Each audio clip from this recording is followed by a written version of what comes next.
이제 네 번째는 뭐냐면 이런 겁니다. 부당행위 계산에 의한 시가 초과 이렇게 됐어요. 얘는 딱 봤을 때 느낌상 얘는 느낌이 포함될 것 같아요, 안 될 것 같아요? 딱 읽었을 때 그냥 안 될 것 같죠. 부당행위 어쩌고 들었잖아, 그죠? 얘는 안 될 것 같죠. 이 공부가 이렇게 꼭 공부를 해서 맞는 게 아니라 느낌도 중요한 거예요, 느낌이. 근데 여러분 느낌을 믿을 수가 없죠? 왜? 옛날에 그 느낌으로 결혼했더니 지금 이 모양 이 꼴인 거야. 그죠? 그때 느낌 잘못했죠. 지금이야 느낌을 잘 가져야 돼요. 그래서 우리가 찍었을 때 고치면 안 되는 거야. 왜 찍으면 고치지 말라고 하잖아요. 그 찍을 때는 뭔가 얘가 땡기는 거야. 빛을 땡기니까 걔를 찍는 거야. 2번, 3번을. 근데 굳이 찍어놓고 고쳐버리고 홀딱 틀리는 거죠. 고치면 안 돼요. 일단 딱 찍었다 그러면 그걸 밀고 가야 돼. 제가 제 인생에서 학교 다니면서 딱 빵점 한 번만 잡았어요. 빵점을 한 번만 잡았는데 지금도 안 잊어버려요. 초등학교 5학년 때 음악 시험을 빵점 맞았어요.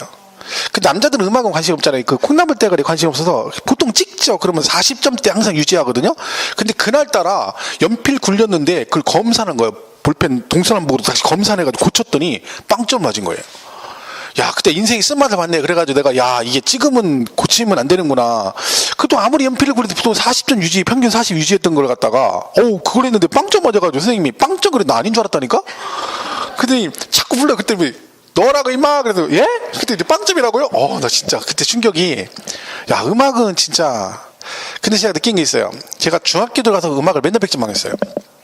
맨날 100점 맞았는데, 그 음악 선생님이 그 가르치는 방식이 대가리 콩나물다 이런 거 안 가르치셔요. 그냥 노래 딱 가르칠 때 딱 돌아서 그래요. 자, 오늘은 나의 살던 고향을 배우겠다. 그러면 그걸 딱 보고서 처음에 뭐라고 하냐면 박자 맞추는 거 연습시켜요. 박자가 한 박자 반 박자 이렇게 되잖아요. 그러면 이걸 두드리면서 나의 살던 고향 뭐 이렇게 해서 그걸 툭툭 맞히는 걸 연습시켜요. 그 다음에 몇 번 해준 다음에 자, 해볼 사람? 그래요. 쉽잖아요. 그러니까 왜 저요 그때 너 해봐. 그러니까 딴딴딴딴딴딴딴딴딴 그럼 잘했어. 너 몇 번이야? 이렇게 이거 너무 쉬운 거잖아요. 근데 계속 그런 식으로 해요. 딴딴따단 이렇게 알려주는 거야. 그러면서 요게 이제 4분음표인데 여기서 한 박자가 반 박자 점이 찍히면 얘가 8분음표가 되고 이렇게 하니까 그게 귀에 쏙쏙 들어오는 거예요. 그러니까 재미가 있으니까 제가 공부를 막 콩나물 대가리 이해하기 시작하니까 이거 너무 쉬운 거야. 그래서 그 선생님한테 음악 배우면서 계속 100점만 했다니까. 그죠? 근데 이제 2학년 때까지 배우고 3학년 때는 이제 음악 선생님 너무 이쁘셔가지고 공부를 내가 잘했어요. 그때 이제 처음 오셔가지고 이제 졸업하고 오신 신빙 선생님이죠. 이 아가씨지. 그러니까 20 몇 살 먹은 아가씨니까 막 그때 한참 중학교 때는 이쁘잖아. 막 그러니까 또 애들이 열심히 막 공부를 막 어느 미쳐가지고 공부도 안 하고 선생님 얼굴만 쳐다봐 이러고 야 너 얼굴 좀 그만 쳐다봐. 아니에요. 신경 쓰지 마시고 수업하세요. 이러고 그런 기억이 있어요. 그러니까 이 느낌이 중요한 거죠. 이 방법도 중요하고. 그러니까 요거는 딱 보시면 부당행위라고 돼 있잖아. 세금 포탈 의도를 가지고 원래 시가보다 초과했다는 건 이 초과 부분은 안 빼주겠다는 거죠. 경비료. 그죠? 그 다음에 수익적 지출이라는 게 있어요. 수익적 지출. 저기 보시면 자본적 지출이 있고 수익적 지출인데 같은 지출인데 얘는 경비에 포함이 되고 얘는 안 됩니다. 그러니까 같은 지출인데 자본적 지출은 이 지출로 인하여 그 자산의 가치가 증가되거나 내용연수 사람으로 따른 수명이죠. 그 내용연수가 연장시키는 지출은 자본적 지출 그러고 현상유지 비용은 수익적 지출 그래요. 예를 들면 자본적 지출은 자산의 가치를 증가시키는 지출이잖아요. 만약에 여러분들이 화장실을 비대로 고쳤어. 비대로 바꿨어. 변기를. 그러면 변기 고치면 아파트 가치가 올라갑니까? 돈은 들어갔죠? 아니죠. 자, 변기만 고친 게 아니라 타일도 싹 고쳤어. 안에 타일로 싹 바꿨어. 그리고 목욕 욕조도 싹 바꿨어. 그거 고치면 아파트 가치가 올라가요? 여러분 그거 고쳤다가 막 돈 비싸게 주고 갈 거야? 아니죠. 싱크대 교체했어요. 장판 깔았어요. 벽지 새로 교체했어요. 깔끔은 하지. 하지만 그것 때문에 그 아파트 가치가 올라가는 건 아니죠. 현상 유지하는 거죠. 자, 근데 베란다 확장 공사를 했어요. 베란다 확장 공사하게 되면 그 아파트 가치가 올라갑니까? 안 올라갑니까? 올라가죠. 안 한 것보다 그게 더 비싸잖아요. 그리고 그 지출은 자산의 가치를 증가시킨 지출이니까 뭐에 들어간다? 자본적 지출로 경비에 포함이 됩니다. 그런데 건물에다 페인트 칠하면 깔끔은 하지만 뭐예요? 현상 유지자, 현상 유지. 그런 비용은 수익적 지출로 경비에 인정이 안 됩니다. 우리 그 사람들 얼굴도 여러분도 지금 여자분들 얼굴에다가 뭘 칠하셨잖아요. 그죠? 근데 이거 했다고 해서 얼굴이 가치가, 사람의 가치가 올라가는 건 아니고 지우면 원위치잖아. 그죠? 그러니까 수익적 지출인 거죠. 현상 유지 비용. 근데 내가 앞팀, 뒷팀하고 양악수술까지 했어. 그러면요. 성형수술 비용은 자본적 지출이에요. 자산의 가치를 증가시키는 지출이 되겠죠. 그죠? 왜 수술하면 얼굴 확 변하잖아요. 그럼 가치가 올라간 거잖아. 근데 화장품은 돈은 들어가는데 현상 유지 비용이지. 현상 유지. 물론 여자들은 이 수익적 지출도 많이 들어갑니다. 그래서 현상 유지 비용. 나는 화장품 광고 중에 제일 황당하게 들었던 게 그거예요. 화장은 하는 것도 중요하지만 지우는 것도 중요합니다. 야, 골 때리더만. 그게 뭔 얘기야? 돈 들여 화장하고 지울 때도 돈 들이라는 얘기잖아. 야, 그거 보고 야, 여자들은 이 지우는데 굳이 돈 들여 화장한 다음에 그걸 지울 때도 돈을 들이는구나. 깜짝 놀랐다니까. 그렇게 관리한 얼굴이 이 정도잖아. 남자들은 무진 퐁파 속에서 동동 구름 하나만 바르고 이 살아온 인생인데 얼굴 피부가 이 정도니까 우리가 얼마나 잘생긴 거야, 남자들이. 남자들은 스킨하고 로션 따로 쓰면 2년 씁니다. 밀크로션 1년 쓰고 스킨로션 1년 쓰고 2년 써. 여자들은 그냥 아이고 화장품 요만한 거에 통은 이만한데 양은 이만큼이야. 이게 많이 들어. 수익적 지출. 그래서 옛말에 만나고 조명빨, 화장빨, 산빨, 사진빨 3개를 주지 말아요. 조명빨, 사진빨, 화장빨. 특히 뭐가 무서운지 아세요? 조명빨이 무서워요. 아, 조명빨. 역시 남자들, 결혼 안 하는 남자들은 여자 만날 때 절대로 지하 레스토랑 이런 데 만나면 안 돼. 거기는 대명천지에 태양광에서 봐야지 사람을. 절대 조명에서 보면 안 돼. 거기서 보면 막 실루엣 처리돼가지고 막 겁나 이뻐 보여. 근데 그러고서나 너무 사이가 좋아서 손바닥 나왔는데 대명천지 딱 보니 깜짝 놀래. 이 손 어떡할 거야, 잡은 손. 놓을 수도 없고 잡을 수도 없고 이런 현상이 일어나는 거예요. 조심해야 돼요. 남자도 여자도 마찬가지고. 제가 옛날에 경험이 있어요. 그냥 지하에서 만났는데 그냥 나왔더니 그냥 이쁜데 밑에서 봤을 때 너무 차이가 나는 거예요. 밑에서 너무 이쁘고 막 머리 길고 생머리에다 막 키도 크고 막 늘씬하니 막 말도 잘하고. 근데 나왔더니 그거의 반 정도 되는 거예요. 그래도 평균 이상이 이쁘긴 한데 밑에 너무 기대치가 크니까 나오니까 실망이 되는 거예요. 실망이. 야, 물론 근데 그 잘못 생각했어. 그 여자는 얼굴이 문제가 마음이 중요한 거야. 아니 그 여자가 나한테 삐삐분해가지고 다시 만나자 해야 내가 안 만나가지고 이 얘기하면 안 되는데, 그죠? 그랬다니까. 교회 집사님이 소개시켰는데 내가 그 여자 거부했다가 막 집사님한테 한 달 동안 욕먹었어요. 막 나만 보면 욕해. 막 친했거든요. 그러니까 막 교회 집사님이 막 욕을 저 새끼 저 딱 보면 오신 안녕하세요. 인사하지 마. 왜요? 너 이 새끼야. 뭐 이렇게 여자분인데 뭐 나한테 욕을 하는 거 왜? 저도 비빌 언덕이 있어야 된다고. 그 여자가 굉장히 부자였거든요, 집이. 내가 그래서 너 신경 써서 해줬더니 기껏 한다는 게 뭐? 마음이 안 들어? 네가 지금 그런 거 가릴 때냐? 네가 거기 가서 뭘 하라고 그러지? 뭐 한 달을 내가 그때 했어야 되네. 그죠? 여자 겁내 부자고 괜찮았어요. 그죠? 대신 뭐 재산은 돈은 없지만 그래도 그 대신 그 여자보다 100배는 이쁜 마누라를 만났으니까 뭐 그걸로 만족하는 거지. 근데 결국은 그겁니다, 여러분. 여자는 얼굴이 중요하지 않아요. 성격이 중요해요. 왜? 얼굴은 돈 들여서 고치면 되는데 성격은 아무리 돈을 들여도 못 고쳐요. 타고난 성격은 그건 못 고쳐. 얼굴은 고치면 돼. 뭘로? 이걸로. 자본적 지출로. 그죠? 자본적 지출. 이건 휴식적 지출. 그죠? 현상 유지비용이다. 그죠? 그 다음에 양도 간접 비용. 이렇게 돼 있어요. 얘는 직접 비용이야 간접 비용이란 말 그대로. 그죠? 그러니까 직접 관련되지 않은 비용이라는 얘기입니다. 이건 뭐 세부적인 내용까지 몰라도 되는데 직접 비용의 대표적인 게 중개사 수수료, 뭐 공증 비용, 인지대, 법무사 수수료 이런 것들 있죠. 그런 비용들이 직접 비용이고, 간접 비용은 예를 들면 광고비나 접대비 같은 걸 말합니다. 예를 들면 광고비 그러면 여러분 교차로 광고 낼 때 들어가는 비용 있죠. 그런 것도 있고, 옛날에 어떤 분이 몇 년 전에 좀 됐는데 그 4대 일간지 하단에다가 그 토지 광고를 한 분이 있어요. 개인이. 용인 쪽에 땅을 갖고 있는데 그분이 땅을 판다고 해가지고 자기 땅인데 조상대대로 물려받은 땅인데 엄청 많은 땅이. 그래서 그걸 개인적으로 자기가 광고해서 파는 거예요. 가지고 뭐 평당 얼마인데 시세보다 굉장히 싸게 해가지고 뭐 집 내용이 막 쭉 써 있어요. 하단 광고로 돈 엄청나게 들었을 거예요. 그거요. 근데 그분이 내가 볼 땐 땅이 엄청 많은 거지. 그걸 한동안 계속 나왔었어요. 제가 옛날 신문 읽을 때마다 봤었거든요. 근데 그게 전부 다 광고비잖아요. 그죠? 그런 것들은 경비 인정이 안 되고, 접대비도 있죠. 접대비인 게 뭐 같이 뭐 하면서 만나서 뭐 밥을 먹는다 이런 것들 있죠. 그런 비용은 인정이 안 됩니다. 그죠? 그래서 직접 비용은 들어가는데 간접 비용은 포함하지 않는다. 그죠? 그리고 마지막 하나가 필요 경비로 이렇게 돼 있어요. 산입된 금액. 그래요. 필요 경비로 산입된 금액. 그러니까 무슨 얘기예요? 필요 경비로 산입이 됐다는 얘기는 이 항목이 이미 다른 데서 경비로 포함돼서 공제를 받았다는 뜻입니다. 그럼 여기서 또 공도 포함을 시키면 뭐가 되는 거야? 이중공제가 되는 거죠. 그래서 필요 경비를 산입, 그럼 포함하지 않는다. 이렇게 하는 거죠. 이게 27회 때 정답이었어요. 그리고 작년에도 이 시문이 하나 나왔었죠. 그렇죠? 그래서 얘네들은 이거 정도는 꼭 기억을 하시는 게 좋습니다. 근데 이것도 보시면 7개나 되잖아요. 그럼 이걸 외우려면 못 외우죠. 이거 외울 필요 없습니다. 이거 눈 감고 외워봤자 눈 뜨면 생각 안 납니다. 그러니까 이거는 읽으시면 돼요. 읽으라 했더니 진짜 그렇게 읽는다. 취득 관련 조세, 가산세, 보유 관련 조세 이렇게 하지 마시고 얘는 어떻게 읽으라는 거예요?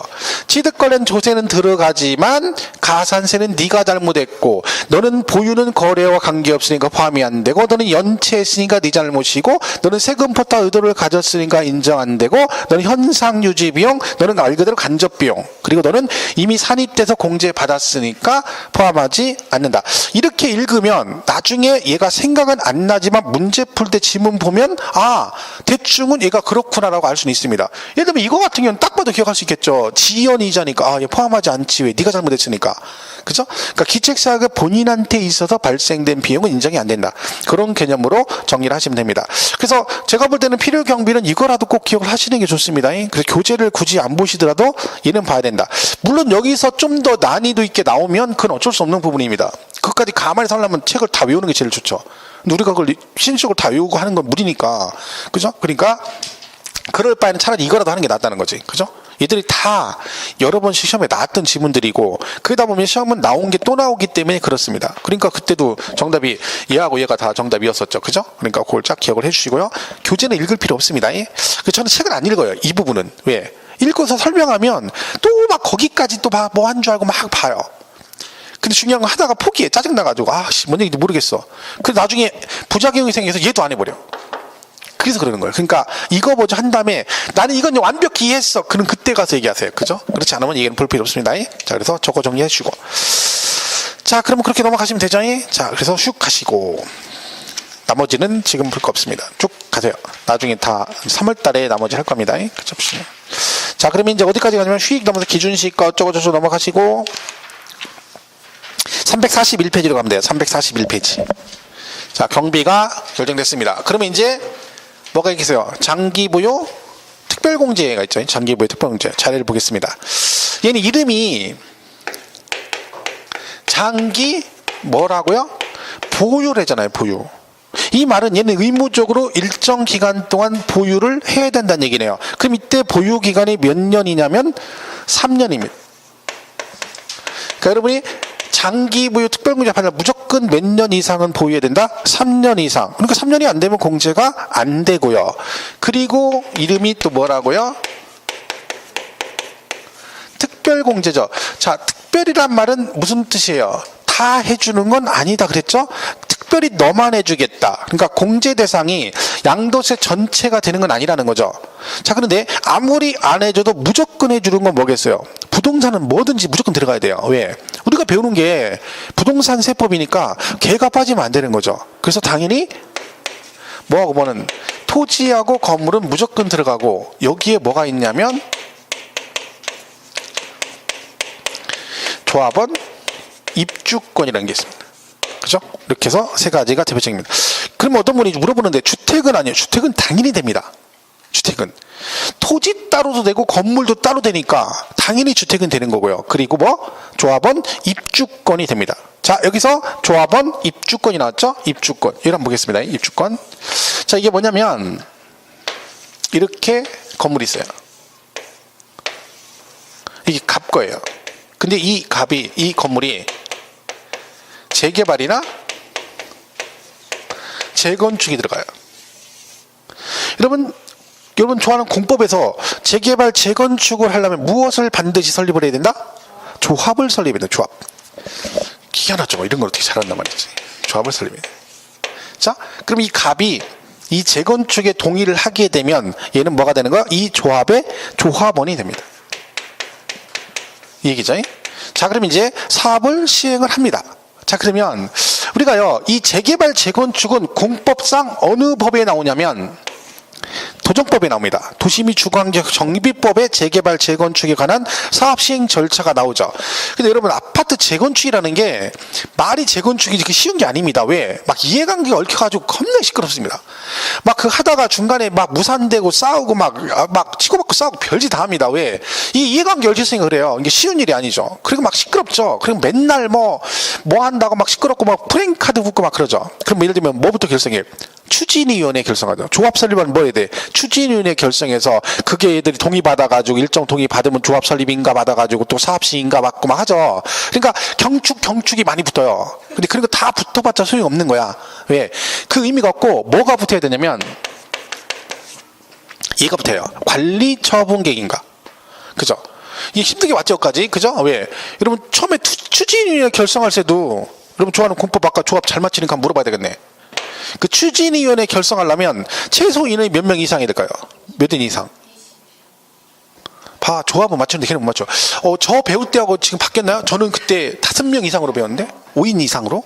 5인 이상이죠. 그죠? 추진위원회 5인 이상이에요. 여러분 추진위원회 결성하려면 아파트 단지에 내가 추진위원회 한다고 알려줘야 되잖아. 그럼 프랭카드 말고 피켓을 들으려면 몇 명 있어야 돼? 추진위원회 5명 있어야 돼. 4명이면 1명이 2개 드려야 돼. 하나씩 드는 거야. 그래서 5명 있는 거야. 5명. 그래서 추진위원회는 5명이야. 그래서 5명. 저는 그렇게 배워서 제가 안 잊어버려요. 지금도. 그러니까 저 그렇게 오래됐어요. 지금 10몇 년 됐는데 아직도 그건 기억나요. 그래서 추진위원회 몇 년? 5인 이상. 안 바뀌어서 5인 이상이에요. 그죠? 맞는 거죠? 5인 이상.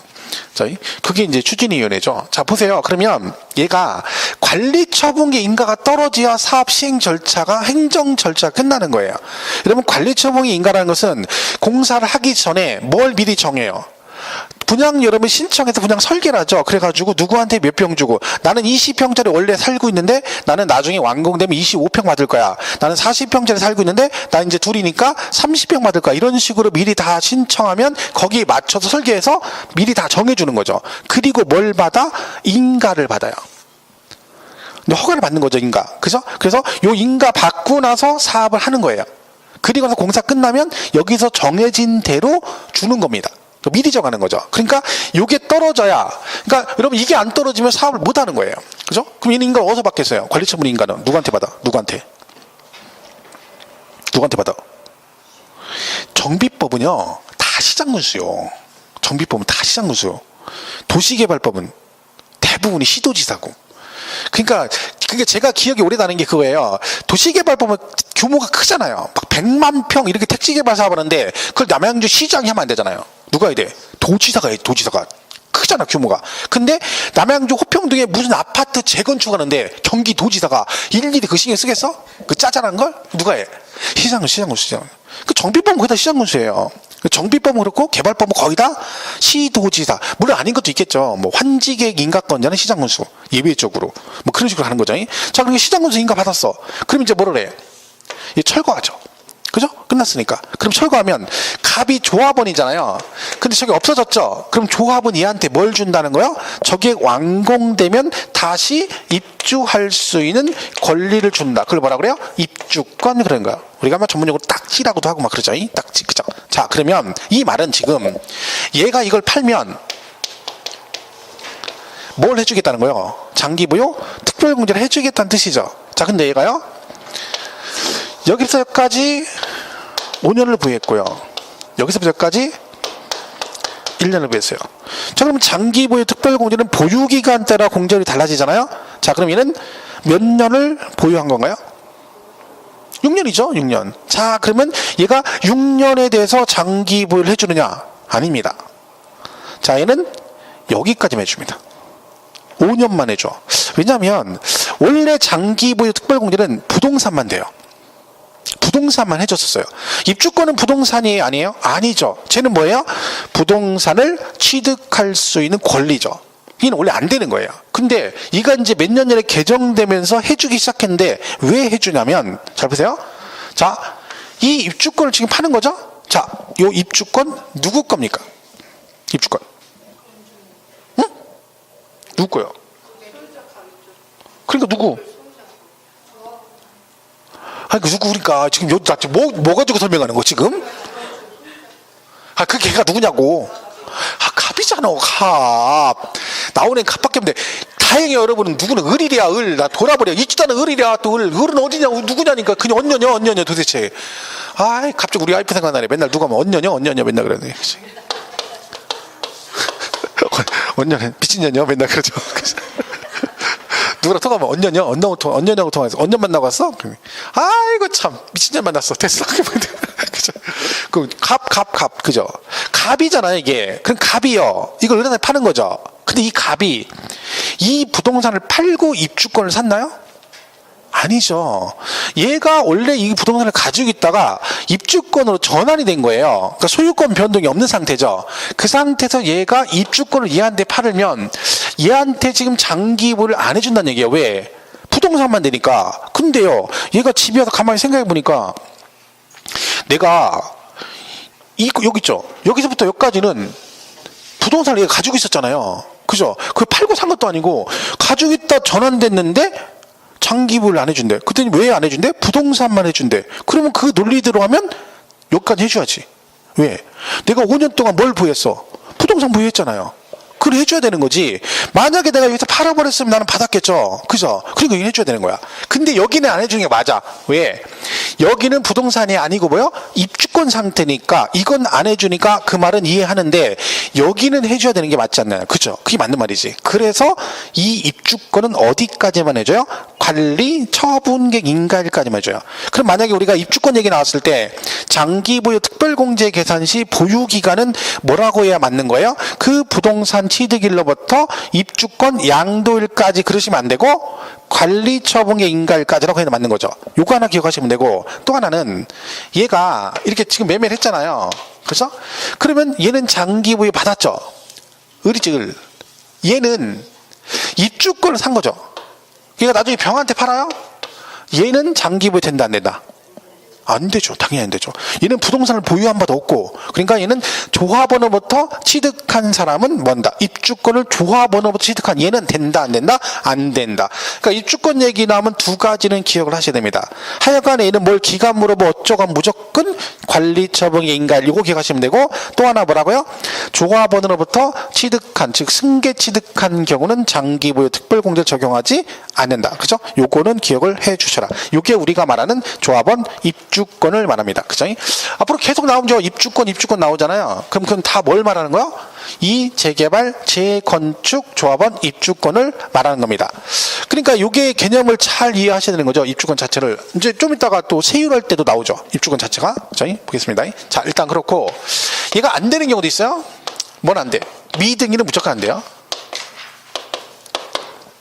당연히 안 되죠. 미등기는 걸리면 죽습니다. 그래서 그리고 또 뭣도 안 돼? 여기 남양주죠. 조정 대상 지역 내에서 1세대, 그러니까 1세대 어차피 1세대죠. 2주택 이상 안 돼요. 무조건 2주택 이상. 조정 대상 지역의 몇 주택 이상? 2주택 이상은 장기보유를 받을 수 없습니다. 그러니까 남양주에 집이 2개가 있다. 그럼 여러분은 장기보유 받을 수 있다 없다? 없다. 2주택 이상은 장기보유 안 됩니다. 어디만 안 된다고요? 조정 대상 지역만 안 됩니다.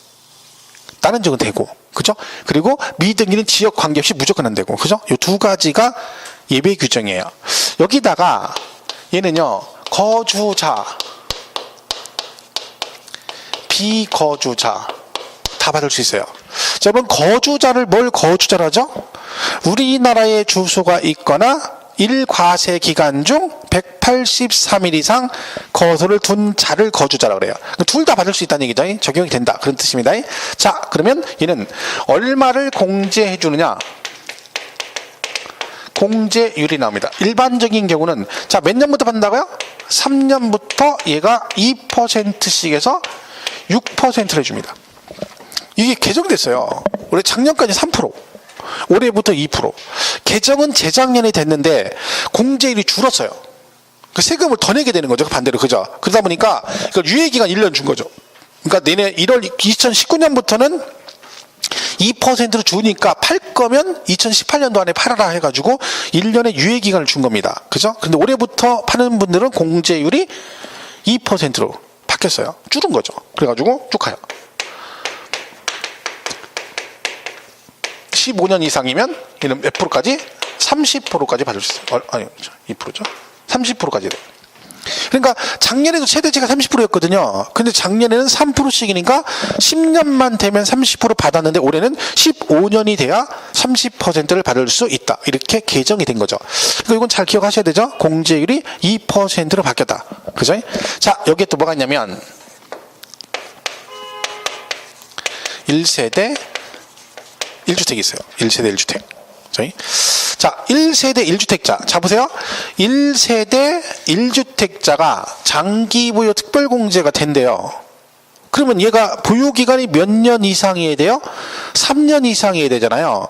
그러면 1주택자가 3년 이상 보유했다는 얘기는 원래는 뭘 받아야 되는 거예요? 비과세 대상이죠. 그죠? 2년만 넘으면 비과세니까. 그런데 얘가 장기 보유가 된다는 얘기는 얘가 1주택자인데도 비과세를 못 받는 1주택을 말합니다. 그 대표적인 게 뭐냐? 고가주택입니다. 고가주택. 고가주택은 양도가액의 실거래가 9억을 초과하는 주택을 말합니다. 그러니까 무조건 얘는요, 다른 건 안 따져요. 위치, 지역, 면적 이런 거 안 따지고 무조건 실거래가로 9억이 초과되면 걔를 뭐라 그래? 고가주택이라고 그래요. 근데 얘는 원칙적으로 비과세를 못 받아요. 그죠? 해서 얘는 비과세가 안 되잖아요. 비과세권 충족했는데 못 받잖아. 그래서 세금을 내니까 너는 가능하면 세금을 덜 내도록 공제를 많이 해주겠다. 그때 많이가 뭐냐면 1년에 8%. 38은 24. 이렇게 해서 10년 이상이면 얘는 최대 얼마까지? 80%까지 받을 수 있어요. 이게 이제 여기예요.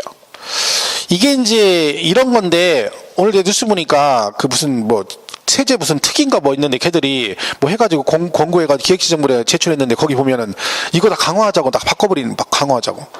그러니까 얘는 공제율이 너무 크다는 거야. 그죠? 그리고 비과세 유권도 왜 조정대상 지역 2년 부유잖아요. 그것도 뭐 전 지역 관계없이 무조건 2년 거주로 바꿔버리고, 그 다음에 이것도 막 공제받으면 다 2년 거주해야 되고 막 그런 식으로 하자고 막 건의했다는 거예요. 참 또라이들 있죠, 완전히. 그게 이제 실수요자 묵장에서 볼 때는 맞을 수도 있는데 그게 너무 또 그렇죠. 그러니까 이제 예를 들면 그런 식으로 가버리면 이제 갭 투자 못하는 거예요. 전세 줘가지고 그걸로 해서 이런 건 어림도 없는 거죠. 왜? 거주 못하면 무조건 안 되니까. 뭐 그런 식으로 바꾸겠다고 이제 뭐 바꾸겠다는 거 아니고 그거는 걔들이 권고를 한 거죠. 권고안을 해가지고 제출을 했다고 뉴스에 아까 인터넷 보니까 나오던데, 그죠? 요새 뭐 강경 일변도죠. 강경 일변도. 세제가 너무 막, 그죠? 그런 쪽으로 막 가는 것 같아요. 그죠? 자, 어쨌든 얘가 이렇게 되는데 여기 이제 이런 말이 나와요.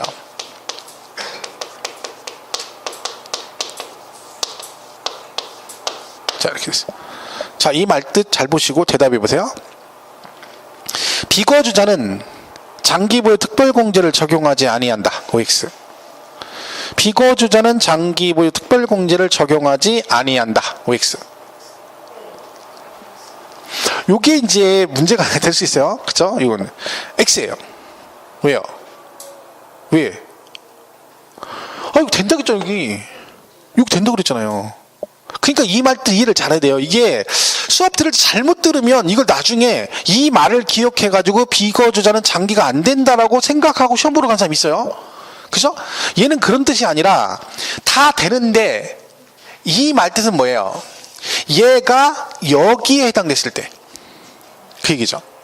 그러니까 비거주자가 1세대 1주택 고가주택을 팔았다는 거예요. 예를 들면 그럼 예를 들면 옛날에 여러분 일본에 그 지진 났을 때 2010몇 년도에 그때 일본 애들이 부산에서 집을 많이 샀거든요. 지진 나면 글리 올라고, 그죠? 우리나라 올라고 부산이 제일 가까우니까. 근데 그 일본의 미치코가 비거주잖아요. 걔가 부산에 집을 샀어요.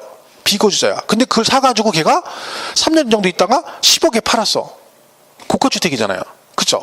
그럼 얘한테 이 많은 공제를 해주겠냐는 거야. 8% 공제를 안 해주겠다는 거지. 왜 비거주한테 세금을 이렇게 많이 깎아줘요? 그러니까 안 해주겠다는 뜻이 아니라 네가 고가주택에 해당되더라도 너도 우리나라에 있는 걸 팔았으니까 공제를 해주긴 해줘. 근데 얘는 다 뭘로 간다는 거야? 이걸로 간다는 얘기지. 이 말 뜻이 해주긴 해준다는 거야. 근데 다 뭘로 간다고요?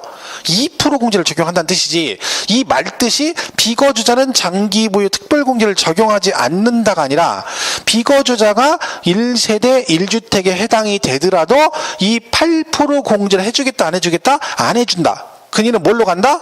여기에 해당돼도 얘는 무조건 이걸로 가겠다, 그 뜻입니다. 근데 이걸 오해하셔가지고 비거주자가 제외니까 비거주자는 장기보유가 안 되는 거야 라고 이해하시면 안 된다. 무슨 말인지 이해가시죠? 된다니까 이게. 그죠? 그러니까 우리가 문제를 틀리는 게 별거 아니에요. 다 외워놓고 틀리는 거야. 그래서 이상하게 혼자 이상하게 생각하는 거지. 그러니까 중간에 정신줄 놓으면 안 돼요. 뻥 때리고 있다가 몸만 여기 유체이탈 돼가지고 정신을 나가서 지금 막 돌아다녀. 막 아우 안 되겠어 짜증나서 졸리고 그러니까 막 지금 돌아다녀 밖에 돌아다녀가 갑자기 뜩 들어왔는데 제가 얘는 안 되는 거예요. 그때 오 안 된다고? 알았어 이러고 있는 거야. 그러니까 미쳐버리는 거지. 정신을 바짝 차려야 됩니다. 여기다가 얘는 그러면 공제하는데 어떤 금액의 기준을 내냐면 양도 차익입니다. 양도 차익에 대해서 공제하는 거예요. 그러니까 양도 차익 1억이면 그거에 10% 그거에 30% 간다는 얘기죠. 얘는 뻔하죠. 이거 틀리게 되려면 뭐라고 내겠어요? 얘를요. 양도 가액이라고 내요. 양도 가액이라고. 그럼 여러분 이게 양도 가액으로 나오면 중간에 섞이면 금방 고를 것 같죠? 못 고릅니다. 그냥 넘어가. 그럼 숫자만 봐. 숫자만. 제가요 막 그런 경우도 있어요. 하도 이제 틀렸으니까 모의고사를 제가 낼 때가 있거든요. 그럼 저걸 일부 내요. 내놓고 이번 주에 시험을 보면 오늘 수업이잖아요. 그럼 수업 시간에 지나가는 걸 얘기를 해요. 여러분 이런 거는 양도 가액이라고 하면 틀리는 거예요. 그죠? 시험 보면 잘 안 보여요. 그러니까 요거 나면 절대 틀리면 안 돼요. 그 막 할 때 다시 얘기해줘요. 이게 뭐라고요? 가액 그러면 안 돼요. 뭐라고 한다고? 차익이라고 해놓고 시험을 봤어요. 그 다음 주에 가서 얘기하잖아요. 가만히 있어 얘기도 안 해요. 왜? 틀렸어? 나왔는데 중요한 건 이거 풀 때 그 기억도 안 나. 제가 얘기한 기억도 못 하는 거야. 이게 우리 현실이니까. 하긴 이건 양반이죠. 일주일 전에 시험을 본 거를 잘못해가지고 다음 주에 또 봤는데 아무도 모릅니다. 그런 적도 있어요. 제가 실수해가지고 똑같은 점지를 봤어요. 모르고 내가 줘가지고. 근데 중요한 건 아무도 몰라요. 더 골 때리는 거 뭔지 아세요? 점수가 덜 나왔어. 그 일주일 시험 똑같은 점지를 봤는데 점수가 덜 나왔다니까? 모르는 거 간두고? 야, 이게 통탄을 놓치죠. 그러니까 여러분이 공부를 그렇게 하는 거야. 그게 공부가 아니에요. 일주일 전에 시험을 봤다는 얘기는요, 시험을 봤다는 얘기는 그 시험 본 시험지를 내가 달달달달 다 완벽하게 이해를 하고 갔어야 되는 거야. 그게 정상이, 그게 공부예요. 근데 여러분이 시험을 보면 얘는 이 한 번 본 시험은 내 인생에 다시는 안 볼 것처럼 집어내버리는 거야. 다시는 안 봐. 얘는 이제 봤으니까 아우 나 이제 그만 봐. 그리고 얘는 다시는 안 나올 것처럼 취급을 해버려. 그리고 다음에 또 나오면 처음 보는 애예요. 또 집어던져. 왜 이렇게 공부를 해 맨날. 그러니까 백날 해도 성적이 안 올라가. 문제로 백날 풀면 뭐해. 문제 풀면 뭐해. 모르는데. 야, 그 푸른 문제를 다시 나오는데 못 풀면 이상하지 않습니까? 근데 여러분 모른다니까. 10명 중에 9명은 푸른 문제 또 나와도 몰라요. 왜? 문제만 풀고 넘어가는 거야. 왜 맞고 틀린지에 대해서 신경 안 쓰는 거죠. 맞은 것만 신경 써. 난 5개. 나 사주문제에서 25개만 했다? 25개 맞으면 뭐해. 다 알고 맞힌 거야 그게? 25개를 다 설명할 수 있어요? 왜 맞고 틀린지? 못하거든. 그럼 나머지 틀린 거 15개는 어떡할 거야? 그러니까 맨날 똑같은 거예요 시험이. 그러니까 그게 되게 중요한 거예요. 문제를. 우리 문제 많이 풀잖아요. 원장님이 원래 신조가 다 필요 없고 어차피 문제 풀 거니까 문제한다 하잖아요. 근데 그게 좋긴 한데 좋긴 해요. 근데 그렇게 푸는 걸 여러분이 따라갈 수 있어야 되는 거예요. 그 물은 문제에 대해서 완벽하게 이해를 해야 되는 거야. 그래야 그게 쌓여가지고 실력이 되는 거죠. 그러니까 많이는 필요치 않아요. 몇 문제가 되더라도 정확히 하는 게 중요한 거죠. 그래야 그게 쌓이면 하나, 두 개, 세 개 쌓여가지고 나중에 합격할 수 있는데, 근데 그런 게 안 되니까 답답한 거죠. 이런 것도 마찬가지예요. 틀려봐야 이게 내 인식이 되거든요. 그죠? 그게 되게 중요한 거죠. 자, 어쨌든 장기부는 이렇게 정리가 되어 있습니다. 자, 그러면 요거 다 하고 나면 이제 뭐만 해주면 돼요? 이제 기본 공제만 해주면 되죠. 자, 기본은 얘가 다르죠. 얘는 장기부의 특별공제인데 기본이란 말은 무슨 얘기예요? 이거 있잖아요. 우리가 똑같이 다 가. 여기 있는 사람 몽땅 다 똑같이 29,800원 들고 가면 다 가서 먼저 나가. 똑같이 맥주 2병에 마른 안주 하나를 기본으로 준다는 얘기지. 차별하지 않고 연식도 안 따지고 성별도 안 따지고 다 똑같이 주는 걸 기본이라고 그래. 그죠? 근데 똑같이 우리 다 갔더니 못 들어간다는 거예요. 왜? 연식이 오래돼서 안 된대. 그 70, 60, 6자 들어간 사람 안 된대. 6자 들어간 사람. 앞에 생년월일 6자 들어가면 안 된대. 이게 무슨 경우야. 그 처음부터 뭐라고 썼어야 돼. 거기다가 기본 다 줍니다. 단. 누구란데? 앞에 6자는 출입 불가. 이렇게 써줘야지. 아무 말도 않고 있다 갈라니까 6자는 안 된대. 그럼 말이 안 되는 거지. 그죠? 6자야? 그죠? 마음은 7이에요. 마음은 7. 그죠? 마음이 중요한 거지. 그죠? 그래서 기본은요, 뭘 안 따져요. 보유기간 안 따져요. 무조건 해줘. 무조건. 그죠?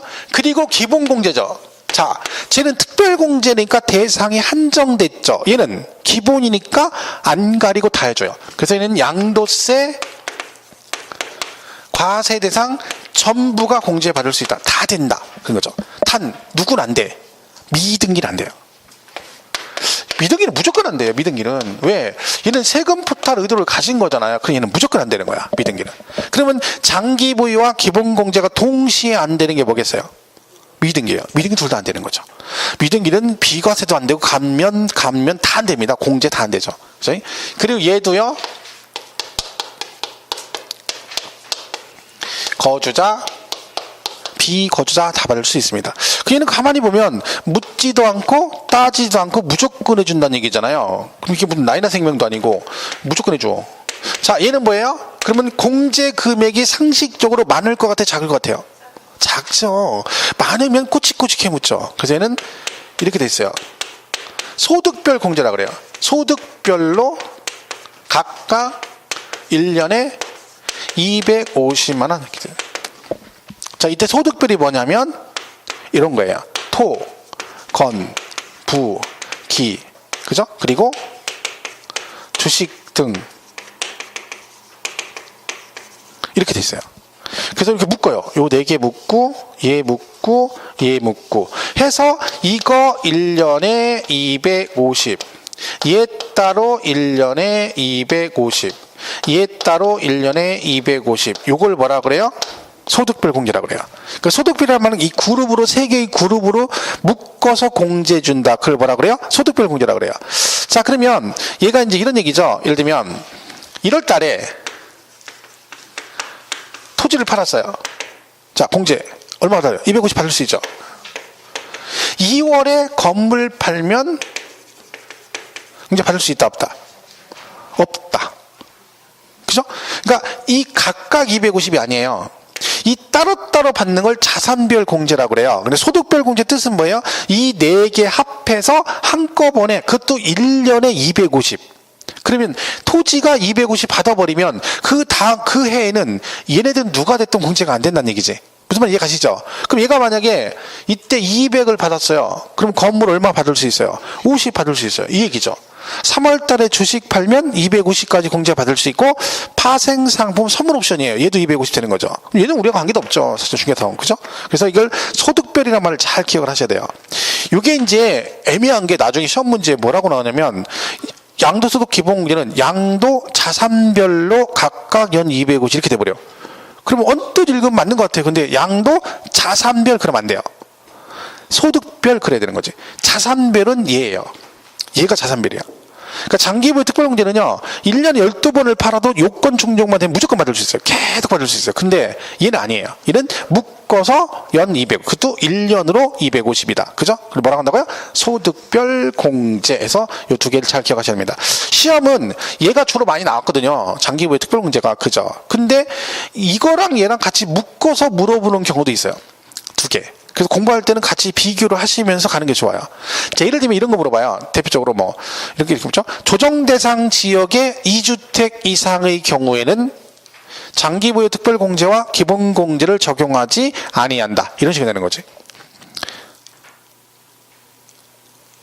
뭐 모르지 모르죠? OX 해야 되는데 지금 그죠? 같이 뭔가 하고 있으면 안 되죠. 조정 대상 지역의 2주택 이상의 경우는 장기보유 특별공제와 기본공제를 적용하지 아니한다. OX? X죠, X. 얘는 안 되지만 얘는 되잖아요. 기본공제 미등기 빼고는 다 돼. 지역 상관없이. 그죠? 예를 들면 그런 식으로 묶어서 같이 물어보는 거죠. 그런 경우도 많이 있어서 실제로. 왜냐면 저기서 만약에 2개를 비교해서 하면 얘하고 얘밖에 없거든요. 그죠? 2개. 아니면 단독으로 나오든가. 그죠? 그래서 요 2개를 같이 정리를 하시면 돼요. 그리고 이런 거 나와요. 쉽게 예를 들면 뭐 장기보유 특별공제는 보유기간에 관계없지 공제하지만 기본공제는 보유기간에 어떻게 바꿔서 막 내고 그래요. 그런 거. 그죠? 그런 식이니까 문제가 어렵진 않죠. 근데 어쨌든 2개를 같이 한꺼번에 정리하는 게 좋죠. 자, 그러면 교재는 341페이지 한번 보겠습니다. 거기 장기보유 특별공제 나와있죠? 그죠? 근데 뭐 그거 앞에는 볼 게 없네요. 그죠? 뒷장. 어디부터요? 342페이지. 공제 대상 나오죠? 342페이지 공제 대상. 자, 1번. 토지 또는 건물로서 보유 기간이 몇 년? 3년 이상인 것. 다만 미등기 양도자산은 안 되고 누진세를 10% 또는 20% 더한 세율을 적용하는 조정 대상 지역에 있는 주택은 제외한다 그랬죠. 말 참 복잡하게 써놨네요. 이게 뭐냐면 누진세를 10%가 2주택이고요. 누진세를 20%는 3주택 이상이거든요. 그러니까 결론은 무슨 얘기예요? 조정 대상 지역에 2주택 이상은 안 된다. 그 얘기입니다. 그거를 막 세율로 써놨네요. 그럼 이해하기 힘들죠? 밑에 써놓으면 돼요. 뭐라고 한대요? 그냥 조정 대상 지역 내 2주택 이상은 장기 부여 안 된다. 시험은 이렇게 되진 않겠죠. 그치? 조정 대상 지역 이렇게.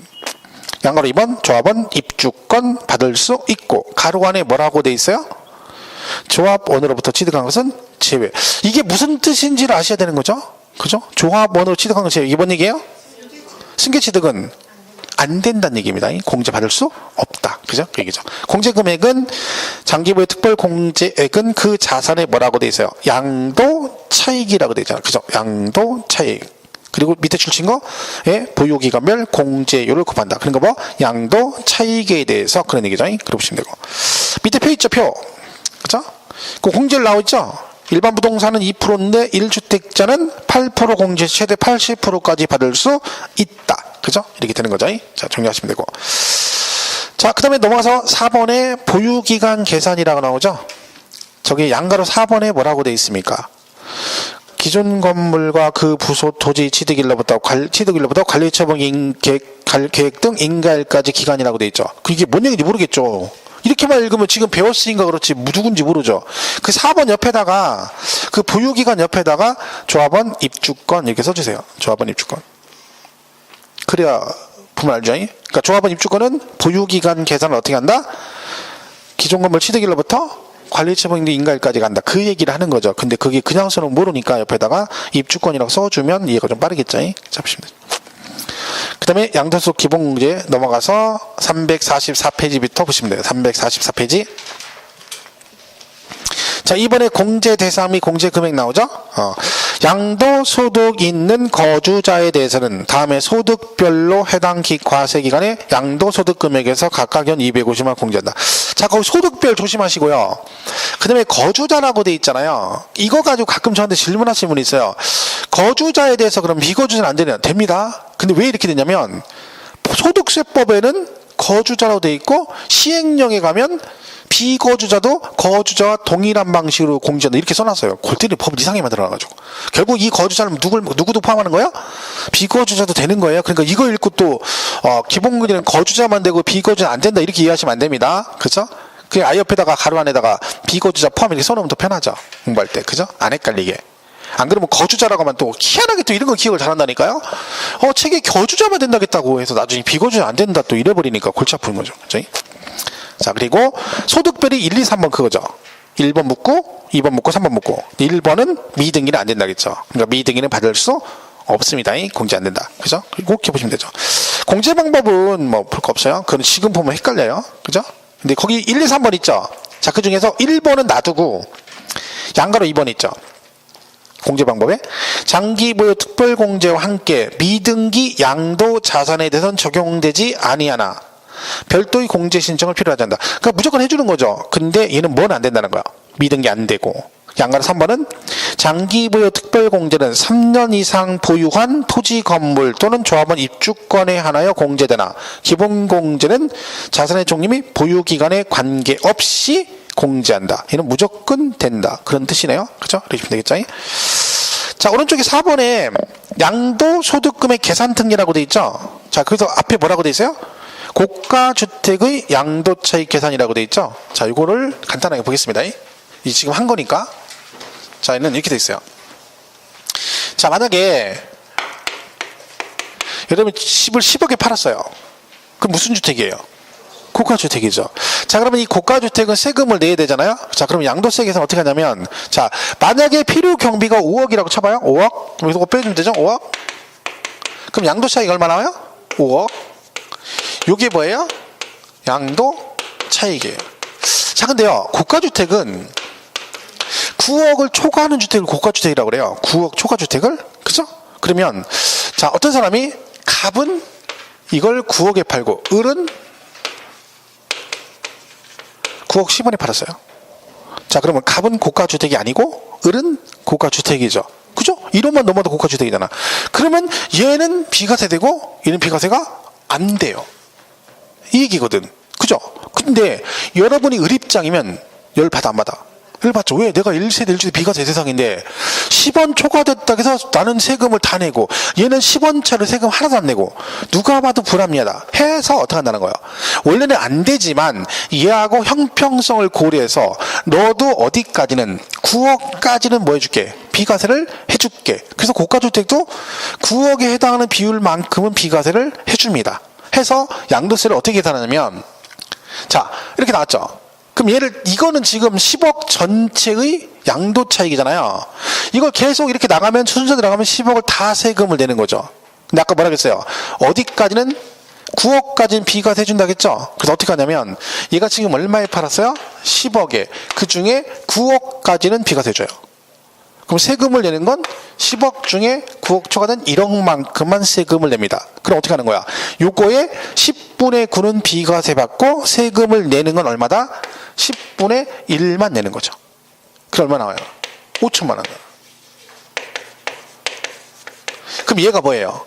고가주택의 양도 차익입니다. 결론적으로 얘는 얼마는 비과세 받은 꼴이에요? 4억 5천은 비과세를 받은 거지. 이런 식으로 해주는 거예요. 그러니까 고가주택 생각보다 세금 많이 안 내는 거죠. 그죠? 그러니까 그러면 얘가 만약에 20억에 팔았다.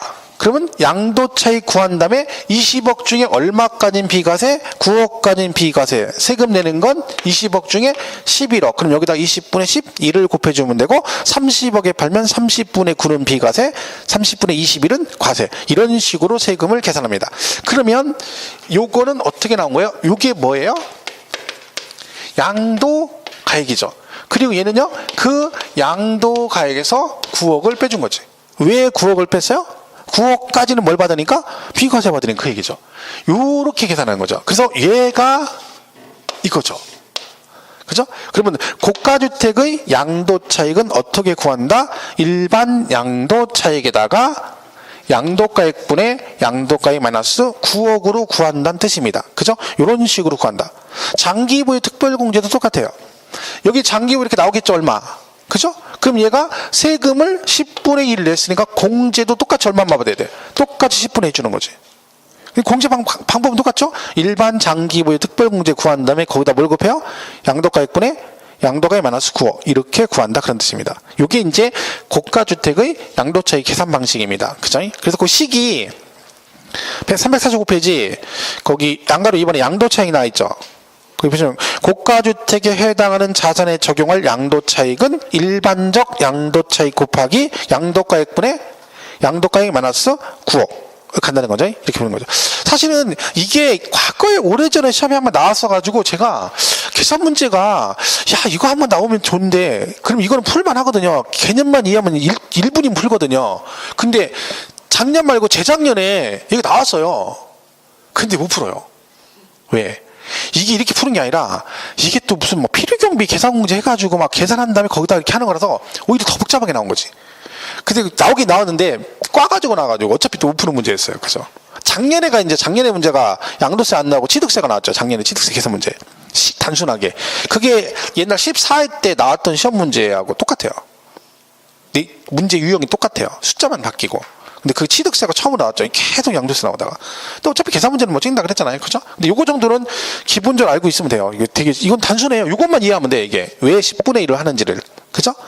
양도한 금액 중에서 9억에 해당하는 만큼 비과세.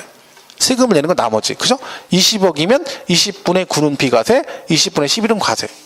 요거. 그죠? 이거 이렇게 나온 거죠. 20억에 20억 분은 20억 마이너스 9니까 20분의 11. 이런 식으로 간다. 그게 거기식이 있는 거예요. 그냥 그렇게 보시면 되겠죠. 자, 그렇다 보시면 됩니다. 나머지 뒤에 뭐 부담부정이 나오고, 그 다음에 뭐 쭉 넘어가시면, 뭐 351페이지 배우자 직계존 2월과세 이런 거 나오죠. 그 2월과세 부당이익 계산은 최고 어려운 거예요. 그러니까 여기 양도세 파트에서 제일 어려운 부분이에요, 거기가. 그거는 지금 안 하죠. 3월달에 할 건데, 그게 뭐 계산 문제도 나온 적이 있거든요, 계산 문제. 그 계산 문제는 뭐 역대급 문제입니다. 풀 수가 없어요. 그 계산 문제 전설의 그 문제잖아요. 맞춘 사람은 있는데 푸는 사람이 없다는. 그죠? 그런 전설의 문제죠. 그죠? 예. 진짜로 이거는 맞춘 사람이 있는데 푸는 사람 없었어요. 문제가 되게 난이도가 있었어요. 그죠? 그런 거는 지금 하면 안 되죠. 자, 이렇게 해서 과표 결정됐죠? 그럼 쉬었다가 이제 세일 보면 되죠. 자, 잠깐 쉬었다가 세일부터 가겠습니다.